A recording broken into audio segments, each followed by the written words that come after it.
أهلا بكم. اليوم رح نغوص سوا بمجموعة شعرية لافتة جدا، اسمها قصائد في حقيبة الغائب للشاعر إدريس داوي. اللي بين إيدينا هو مقتطفات من ديوانه الجديد، يعني قصائد انكتبت على مدى 20 سنة تقريبا. رحلة طويلة بلشت بقامشلي بال2005 ووصلت للسويد للمنفى بال2025. رح نحاول نستكشف هالتجربة من خلال مقدمة الشاعر نفسه وشوية من الفهرس، وأكيد مقتطفات من القصائد. إيه فعلا رحلة مهمة. والمصادر اللي معنا حتى لو كانت مقتطفات بتعطينا لمحة واضحة عن عالمه، منحس فيها بالحب والفقد، صراع الهوية بالمنفى، وكمان في نقد للمجتمع والحضارة اليوم. هدفنا نشوف كيف كل هالخيوط بتتداخل مع بعضها. طيب، أكتر شي شدني بالبداية هو كلام الشاعر نفسه عن الكلمة، عن الشعر. بيقول: لم أجد ما أستند إليه سوى الكلمة. وبيكمل: الشعر بالنسبة لي ليس طرفاً لغوياً، بل هو فعل وجود، صرخة نجاة. يعني هاي العبارة بتعطي إطار قوي لكل شي، مش هيك؟ تماما، 100%. وهذا مش بس كلام، يعني مش مجرد تعبير حلو، هذا هو المفتاح لروحه الشعرية. هالشي بيوضح لما يميز بين قصائد عتمة قامشلو اللي بيقول إنها ما انكتبت لتضوي العتمة، لا، بس لتذكروا بناره اللي جواته، وقصائد الغربة اللي ما كانت بس، خلينا نقول، رثاء للوطن. النقطة المهمة إنها كانت لإعادة تشكيله بالكلمات. هون الشعر بيصير أداة فعلية، وسيلة لإعادة بناء الروح، العالم المتصدع جواته. وهذا بياخدنا مباشرة لمحور تاني كثير قوي بالديوان، اللي هو فكرة الحضور الغائب. بنشوفها واضحة جدا سواء بعلاقات الحب اللي بيوصفها بالمعقدة والحقيقية، مثل بقصيدة نحم قرار لما يقول: أن الحب لا يؤلم، ألم الماضي كان من قلوب خاطئة. أو حتى بتعامله الصعب مع الفقد والذاكرة بقصيدة هكذا أتعايش مع فضولك الغائب. كيف شفت تطور هالفكرة بالنصوص؟ مم. الحلو بالموضوع هو هالتطور اللي ذكرتيه. الشاعر ما بيضل أسير الحنين اللي بيخلي كل ما حولي يشبهك، لا، في انتقال واضح لمرحلة ثانية، مرحلة اكتشاف الذات بعد ما يمر الفقد أو الغياب. يعني عنوان مثل القطيعة ليست قسوة بل عدل أؤديه لنفسي بيورجي هالتحول. ولما نقرأ جملة مثل أحببت نفسي كما لم أفعل من قبل، منحس إنه الغياب مع كل ألمه يمكن كان دافع لولادة جديدة، لتقدير مختلف للذات. وهالتجارب الشخصية العميقة ما بتبين منفصلة أبداً عن السياق الأكبر، سياق الهوية والانتماء، وخصوصاً بقصائد المنفى. فيه تأمل لوجوده في الما بين، يعني بين عالمين. وفيه إشارات واضحة للتجربة الكردية، مثل ذكر رجعافا أو قصيدة تبا لكم اللي فيها نبرة غضب واضحة ضد الغزاة والخيانة. وبيسأل بمرارة: إذا كانت الشراقة عندكم استعبادنا. صحيح، صحيح. وهالربط بين الشخصي والجماعي معمول ببراعة بصراحة. القصائد ما بتكتفي بالهم الشخصي أو الوطني بس، بتتوسع لتشمل نقد اجتماعي وحضاري أعمق. فيه هيك امتعاض واضح من سطحية الحداثة وتأثير التكنولوجيا على العلاقات بين الناس. يعني صورة مثل أيقونات تذبل باللمس بتعبر كتير. وبالمقابل بنلاقي دفاع قوي عن الفردية، عن التفكير الحر بوجوه القوالب الجاهزة والتعصب. هاد واضح كتير بقصيدة أنا المجوسي اللي بيقول فيها: في معبدي نار السلام، وفي كتابي لا ظلم لا حرب لا إعدام. كأنه الشعر هون صار مساحة للتمرد الأخلاقي كمان. إذن يعني اللي بنستخلصه من هالمقتطفات من قصائد في حقيبة الغائب هو إنها تجربة شعرية غنية متعددة الأبعاد، بتخلي الكلمة بقلب معركة الوجود. منشوف كيف الشعر ممكن يكون ملجأ ورفيق وأداة للمقاومة وإعادة تشكيل بوجه تقلبات الحياة، من حب لفقد لمنفى لنقد حضاري. فعلا، جهاد قوية على قدرة الروح البشرية إنها تتحمل وتعبر، وقدرة الشعر إنه يكون أكثر من مجرد كلمات حلوة. الشعر بيحمل الذاكرة، إيه، بس كمان بيعيد خلقها. الشاعر بتركنا مع فكرة عميقة بالنهاية، لما يقول: يمكن لامرأ ما أو يمكن لذاته اكتبي، فالذكرى لا تحفظ بالذاكرة بل تخلق من جديد كلما أمسكت أصابعك خيط جملة. وهذا بيطرح سؤال مهم بخلينا نفكر: لأي مدى ممكن تكون الكتابة، الشعر يعني، فعل خلق مستمر للذات وللذاكرة؟ خصوصاً لما نكون عم نواجه تحديات الغياب والشتات والتحولات الكبيرة بحياتنا. يعني الديوان ده بيجمع قصائد اتكتبت على فترة طويلة حوالي عقدين من 2005 و2025. بعضها كان في القامشلي بسوريا وبعضها التاني اتكتب بعدين في المنفى بالسويد. تمام، والمقتطفات دي فعلا بتدينا لمحة يعني عن رحلة الشعر المركبة دي جغرافيا وزمنيا وكمان عاطفيا. فمهمتنا اليوم زي ما بنقول هي إننا نحاول نفهم ونستخلص الخيوط الأساسية اللي بتشكل النسيج بتاع التجربة الشعرية دي. حلو جدا.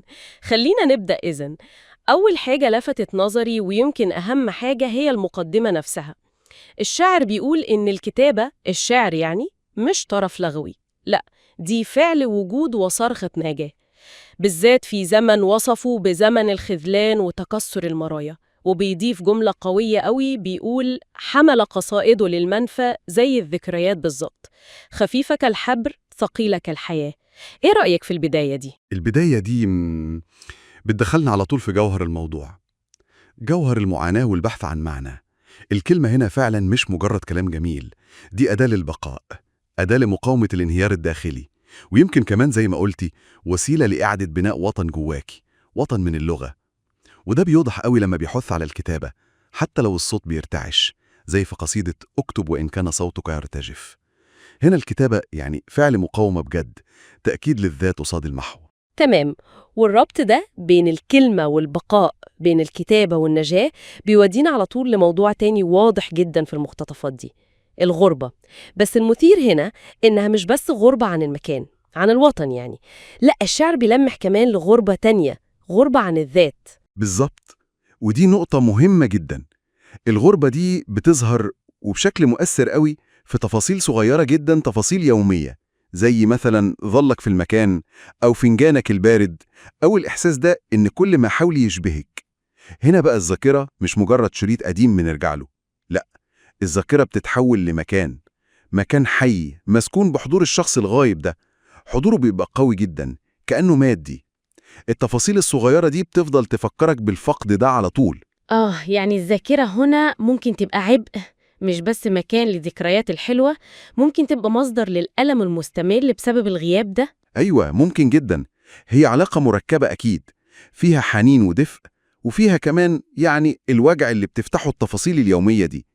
وده بلمشه بشكل واضح في قصايد الباب الثاني والرابع تحديداً. ده هو بقى تقل الذاكرة اللي بيوازي تقل الحياة اللي اتكلم عنه في الأول. تمام. ومن تقل الغربة والذاكرة ده بنلاقي نفسنا قدام رؤية للحب لافتة للنظر بصراحة، خصوصاً في مجموعة نحن قرار. حسها مختلفة شوية عن التصورات الرومانسية العادية. الحب هنا بيتقدم كاختيار، قرار واعي ومستمر إننا نفضل سوا، وفي كمان فكرة تقبل الآخر بكل فوضاه، إننا نقع ونقوم مع بعض. مش بندور على كمال خيالي، لا، بندور على سكينة وأمان بنبنيهم سوا وإحنا بنواجه صعوبات الحياة. دي فكرة مثيرة للاهتمام. هل التركيز ده على الواقعية والقرار معناه إن مفيش شغف؟ ولا الشغف موجود بس بشكل تاني؟ لا، أعتقد الشغف موجود، بس يمكن بيظهر في قوة الالتزام نفسه، في الصمود مع بعض ده. مش شغف اللحظات اللي بتطير بسرعة، لا، ده شغف الاستمرارية، شغف بناء حياة سوا رغم كل حاجة. ممكن يكون شكل أهدى وأعمق من الشغف. فهمتك. طيب، وإحنا بنشوف العمق ده في العلاقات الشخصية، بنلاقي في نفس الوقت نقد واضح للعالم الخارجي، لجوانب معينة من الحداثة. بيتكلم عن الحضارة الباردة اللي ما فيهاش قلب، عن سطحية التواصل في زمن الأيقونات التي تذبل باللمس، وحتى عن انهيار الأخلاق والبيئة. مظبوط، فيه نقد واضح للي الشاعر بيشوفه فراغ أو برود في الحداثة، يمكن فقدان للقيم الإنسانية الأصيلة أو تدهور علاقتنا بالمجتمع وبالطبيعة. بس المهم إن النقد ده مش بيودي لليأس، بالعكس، بيقابله تركيز قوي وملهم على الصمود، على التمسك بالجوهر الإنساني. بنشوف ده في احتفائه بالناس البسيطة في حبر البسطاء، وفي القصايد اللي بتتكلم عن تجارب صعبة مرتبطة بالهوية والصراع، زي مثلا الإشارات لأماكن زي عفرين وروج آفا، والكلام عن مأساة الإيزيديين أو الشام. أيوة بالظبط. الأماكن والجماعات دي بتيجي في سياق قصايد من وجهة نظرها طبعا بتصور المقاومة، التمسك بالحياة بالأرض، بالهوية، وصل ظروف صعبة جدا بتتحول لرموز للصمود الإنساني بشكل عام. وده بيربطه بشكل مباشر مع الجملة القوية قوي اللي في قصيدة تانية: حين باعوا الود اشتريت نفسي. كأن في رفض تام للتنازل عن كرامة الذات حتى لو في خذلان. تماما، هي دعوة إنك تتمسك بنفسك، ده الحصن الأخير. يبقى رحلتنا في المقتطفات دي كشفت لنا عن تجربة إنسانية غنية ومعقدة جدا. الكلمة كأداة نجاة وهوية، الغربة كحضور دائم ومليان بالذاكرة التقيلة دي، الحب كقرار صامد وواقعي، نقد للحداثة اللي فقدت روحها، واحتفاء مدهش بقدرة الروح البشرية على الصمود والتمسك بالقيم. وفي النهاية الشعر بيضل هو المساحة اللي بتحتضن كل التناقضات دي، كل المشاعر العميقة دي، بيبقى شاهد على الزمن ووسيلة عشان نحمل الذاكرة، ويمكن نعيد بناء الهوية في وش التحديات، سواء كانت منفى أو صراع أو أي شيء تاني. وبنسيب المستمعين مع سؤال بيتردد صداه من القصايد دي، القصايد اللي اتوصفت بإنها حملت في حقيبة غائب. السؤال هو: لحد فين ممكن الكلمات، الحاجات دي اللي اتقال عليها خفيفة كالحبر، تقدر بجد تساعد في بناء وطن داخلي، وطن للي اتشالوا من أرضهم؟ وهل الوطن اللغوي ده ممكن يدي إحساس حقيقي بالانتماء؟ القصيدة دي من ديوان قصائد في حقائب الغياب، فعلا بتلمس وتر حساس قوي، اللي هو إحساس إنك عايش في المابين، مش هنا ومش هناك. بالظبط. البداية نفسها قوية، صورة الشخص اللي ليس تماماً من هنا ولا تماماً من هناك، شايل مدينة على ظهره وماشي في مدينة تانية، حاجة يعني مؤثرة جداً. صحيح، كأن ليه لهجتين في صوته وخارطتين جوه قلبه. ده بيفتح الباب لأسئلة كتير عن الهوية والانتماء والغربة كمان. والغريب بقى أو اللافت إن الغربة دي مش بتبدأ بس لما يسافر بره، لأ، هو بيقول كنت غريباً في وطني. الشعور ده، الغربة جوه الوطن نفسه، إزاي القصيدة بتتعامل معاه؟ دي نقطة جوهرية بصراحة، الإحساس إن لغتك الأم نفسها مش بتعبر عنك كلياً، أو زي ما بيقول تتهجاك، أو إن أحلامك نفسها مكان غريب يقصيك. ده إحساس صعب جدا. وبعدين يروح بره يمكن يلاقي حل، فيلاقي غربة تانية. تماما، غربة يمكن تكون زي ما وصفها أكثر ترتيبا وأشد برودة، يعني المشكلة متحلتش بس خدت شكل تاني، الغربة المزدوجة دي. وده بياخدنا مباشرة لموضوع اللغة. اللغة هنا مش بس كلام، دي زي ساحة معركة هوية. الأسئلة اللي الطفل بيسألها لربنا في القصيدة يعني مجاعة قوي. فعلا لما يسأل هل ربنا هيفهم دموعه لو بلغة تانية، أو صلاة أمه بالكردي اللي مش زي كتاب النحو، هل الجنة بتتكلم لغة واحدة بس؟ دي أسئلة وجودية تحت غطاء البراءة. وكمان سؤاله عن مصير اللي يموت قبل ما يتقن لغة الله، يعني كأن اللغة بقت شرط للخلاص أو للجنة. بالظبط، ده بيوري قد إيه اللغة مرتبطة بمصير الإنسان وقبوله وانتمائه، حتى في نظرته للسماء وللعدل الإلهي، مش مجرد قواعد ومفردات. والصراع ده بيكمل في تفاصيل يومية زي المدرسة مثلا، إحساسه إنه بطيء في تعلم لغة غيره أو مش فاهم هزارهم. القصيدة بترسم الصورة دي بوضوح. الطفل اللي بيلعب لوحده في الفسحة بيرسم كلمات محدش فاهمها، ده مش مجرد صمت، ده كلام كتير محبوس جواه. في نفس الوقت في تمسك شديد باللغة الأم بالكردية، بيوصفها كأنها جذر بيزرعه في حنجرته. ليه الإصرار ده؟ لأن اللغة هنا هي البقاء، زي ما قال: عشان لا أموت مرتين، مرة بالنسيان ومرة بالصمت. اللغة هي الجذور، هي الهوية اللي بتقاوم المحو. فكرة الزراعة دي نفسها فيها معنى الحياة. وده يخلينا نفهم ليه هو رافض فكرة الاندماج لو معناه إنه ينسى أصله أو يدوب في التاني، كأنه يبقى قطعة سكر في شيء لا يشبهه. صحيح، هو بيرفض تماما فكرة الذوبان دي، بالعكس هو بيشوف التعدد ده ميزة. بيقول: لست أقل بل أكثر من جهة، أكثر من قصة.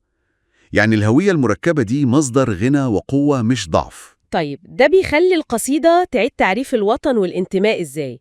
الوطن هنا شكله مختلف. أكيد، الوطن ما بقاش مجرد شهادة ميلاد أو مكان اتولدت فيه، بقى هو المكان الذي تشعر فيه أنك إنسان، ده تعريف إنساني جدا. والغربة الحقيقية مش بس إنك تكون في بلد تانية.